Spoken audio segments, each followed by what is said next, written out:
Hogwarts Legacy gameplay has now been revealed to us with a massive gameplay presentation that lasted over 20 minutes long if you include the dev discussion. We got to see locations, classrooms, spells, magical beasts, talents, the room of requirement, magical zoos, crafting, and much more. So in today's video, I'm going to do my best to break it all down to you in an organized manner, while also offering some extra information you might not have known. For more Hogwarts Legacy content, be sure to hit that subscribe button and consider joining the Discord server for some more magical discussions. Let's jump on in. I'll start the video off going over perhaps the most exciting topic, and that is the open world and the locations that were revealed to us. The first and most obvious location is Hogwarts School of Witchcraft and Wizardry, the magnificent castle that binds this game's world together. Hogwarts was founded around 990 AD by four of the greatest witches and wizards of the age: Godric Gryffindor, Helga Hufflepuff, Rowena Ravenclaw, and Salazar Slytherin. You'll be exploring this academy in the late 1800s, over a century before Harry Potter stepped foot in its hallways, so some things that you see will be unique to this particular time period. Inside the castle, we got a glimpse of some of the hallways, staircases, hidden rooms, classrooms, and we even got to see each of the four common rooms. Gryffindor is the house known for chivalry, bravery, daring, courage, and determination. Ravenclaw is the house of wisdom, cleverness, and wit. Slytherin is the house of cunning, ambition, and resourcefulness. In the common room that has been left completely to our imagination as it was never shown in the films is the Hufflepuff common room, a house known for hard work, patience, dedication, loyalty, and fair play. While on the topic, I should note that you will be sorted by the sorting hat into one of those four houses, but how the game goes about the sorting process still remains a bit of a mystery. As for classrooms in the castle, we got to see herbology class. Oh, hello, class. Please welcome the newest rose in our garden. Charms class. We begin? Welcome. Defense against the dark arts. The best way to practice is by dueling. Potions class. Potions is one of the most challenging and hazardous subjects taught at this school. And even beasts class, which is where you'll learn about a variety of magical beasts you may encounter during your adventures. It looks like you might even find yourself riding on the back of a hippogriff, which is a legendary creature that is half eagle, half horse. This intimidating creature right here is a Grafworn, which are creatures that have skin tougher than that of dragons. They have two golden horns, a mouth made of tentacle-like appendages, and they can repel most spells, so best of luck to you magical folk. Those are just a few among the many classrooms you should expect to be visiting and of course learning in. In between classes, expect to be exploring this large castle and discovering secrets, enchantments, and even dungeons.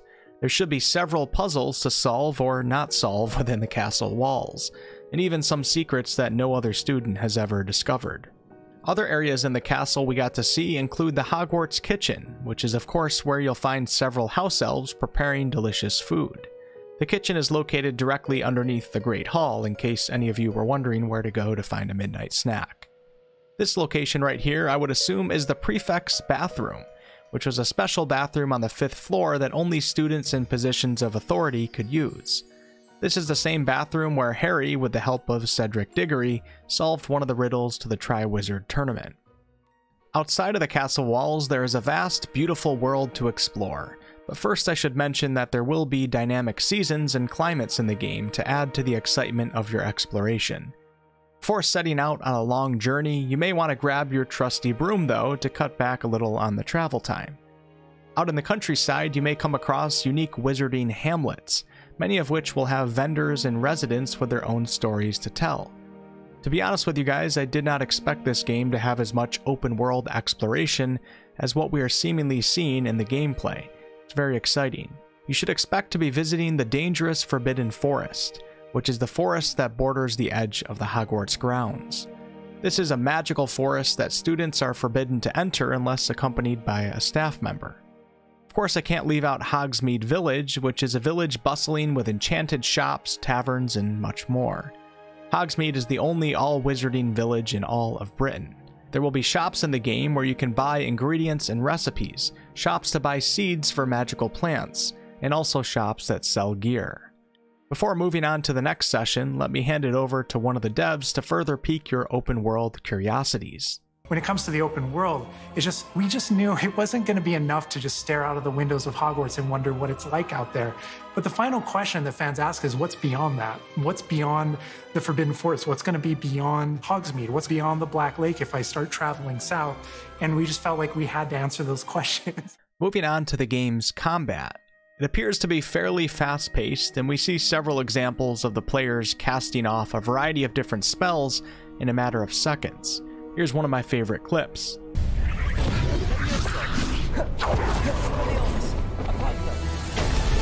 Different enemies that we face will possess unique defensive and offensive abilities. Some of these include blasting curses, stunning spells, enchanted weaponry, and more. We got to see a player using the shield charm, which gives you a chance to deflect ranged spells and direct weapon strikes. There will be a counterattack that allows you to follow up with extended spell combinations. There was also several examples of the player using the environment to their advantage. It appears as if there is a system in place that will auto-lock on your spells to their targets, as I did not see a reticle, and I also didn't see a single missed shot in the gameplay. Not to mention, there were several examples of the player's camera not really aiming at an opponent, but the spell still hits its target. Considering that the UI seemed to be hidden, we can't really know for sure how the combat is going to work yet. Regardless, it looked pretty good in my opinion, but it will be interesting to see how the game's difficulty and how the depth of combat turns out to be. Now, your wand is not your only tool in combat though, as you can drink combat-focused potions that will make you more powerful, or you might even consider using magical plants to aid you in taking down your foes, like this wizard did with his mandrake. Mandrakes in the Harry Potter lore are magical and sentient plants that have roots that take on the appearance of humanoids. The scream of a young mandrake can actually knock a person out, while the scream of an adult mandrake can send someone to an early grave. Don't forget about your magical gear though, as you will be crafting, looting, and buying gear to help increase your offensive and defensive capabilities in combat. Your gear can be upgraded and specialized to allow for greater abilities that complement your preferred playstyle. Now let's talk a bit about talents and abilities. In Hogwarts Legacy, you will acquire experience by completing challenges throughout the world, and then leveling up your abilities by choosing talents to help you upgrade your spells, plants, potions, and more. You will be deciding which talents best fit your playstyle to allow you to focus on your favorite types of magic.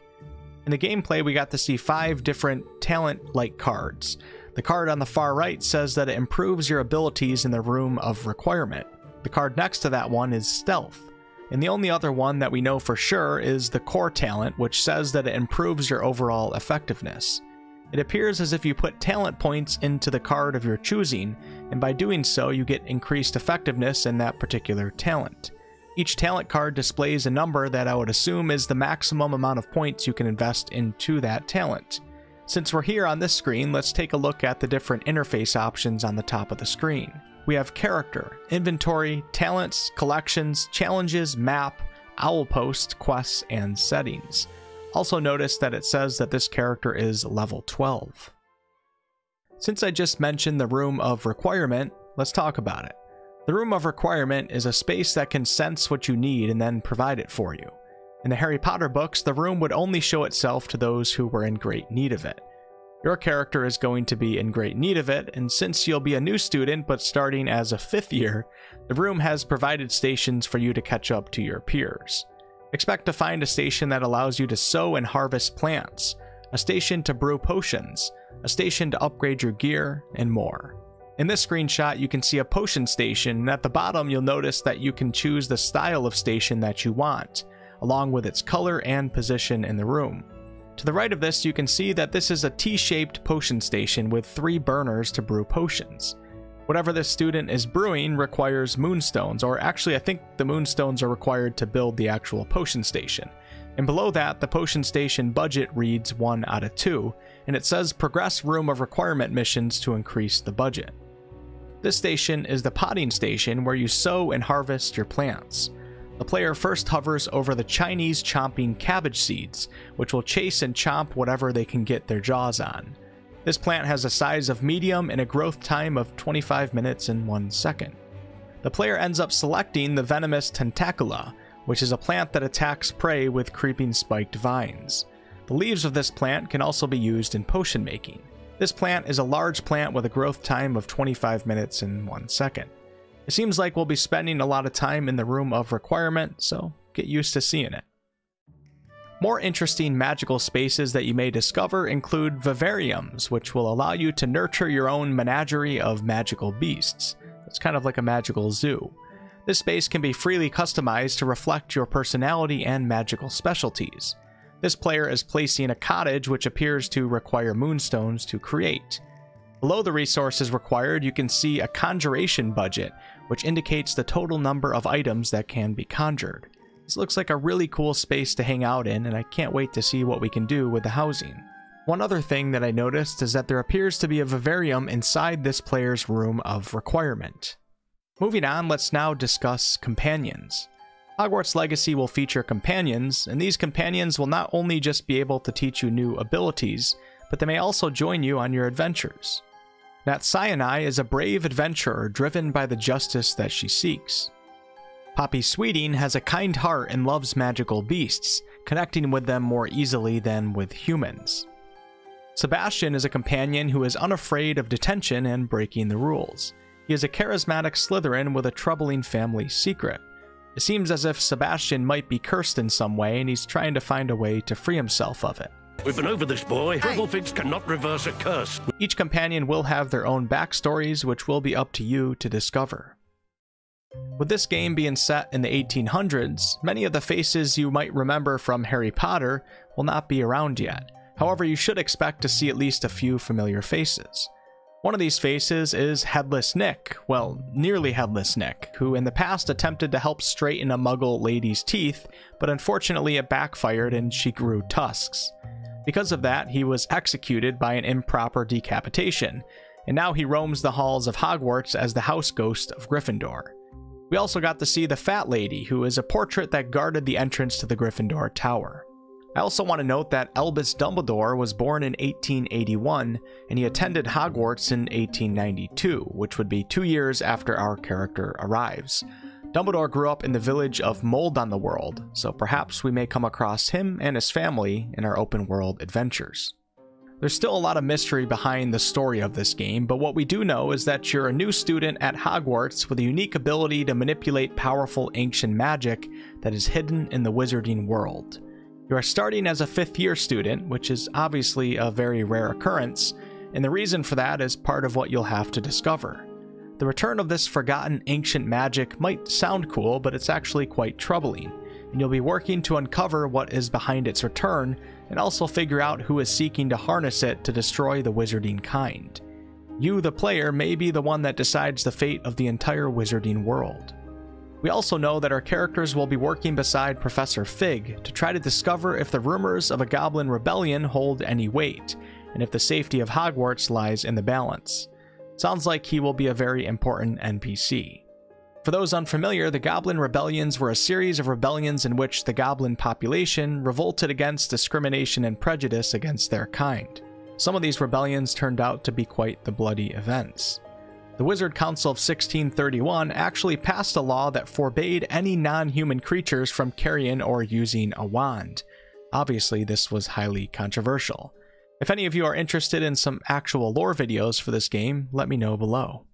We also know that several creatures have been corrupted by the growing ancient dark magic, and that some goblins have teamed up in an uneasy alliance with the dark wizards. Sounds like we'll have a bit of agency in terms of what quests we want to tackle and when to go about them. Speaking of player agency, have a listen to this. Be careful where you choose to explore, as it may lead you down a darker path. So it looks like there might actually be somewhat of a darker path that you can take, which I would assume would result in experiencing different content from someone who takes the path of light. Interesting. Thank you guys so much for watching, and let me know your opinions on Hogwarts Legacy below in the comments. Be sure to hit that subscribe button if you're interested in some more in-depth Hogwarts Legacy content. I have a lot planned for the future. Until next time.